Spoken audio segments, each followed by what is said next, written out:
असंही बोललं जातं की एखादा शेअर जर खाली आला असेल तर तेव्हा गुंतवणूक चांगली आहे असं म्हटलं जातं आणि त्याच्यानंतर काही लोक त्याच्यामध्ये गुंतवणूक सुद्धा करतात. राईट पण राईट मग राईट त्याच्यामध्ये फायदा होतो पुढे जाऊन? आता सगळ्यात पहिला जसं तुम्ही म्हणालात की शेअर खाली आलं तर मेन मुद्दा आहे की शेअर खाली का आलाय त्याची कारणं तुम्हाला माहिती आहेत का? हम्म.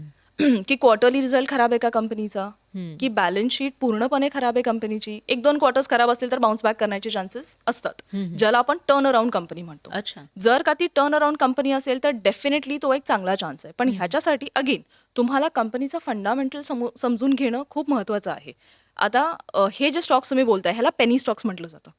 सो जे स्टॉक्स तुम्हाला 50, 60, 70 रुपयामध्ये मिळतात. सो लोकांची सायकोलॉजी काय आहे की 50 रुपयाचा स्टॉक मी जर बाय केला तर तो पुढच्या वर्षी 500, 1000 रुपयाला तो जाईल आणि मला जास्त पैसे मिळतील. पण तो स्टॉक 50 रुपीजलाच ट्रेड का करतोय? तो 100 रुपयावरून 50 रुपयाला आलेला आहे का? आणि तसं झालंय तर त्याच्या मागची कारणं काय आहेत आणि त्याच्यात तेवढं पोटेन्शियल आहे का की तो परत बाउन्स बॅक करू शकतो? तर हे समजून घेणं महत्त्वाचं आहे.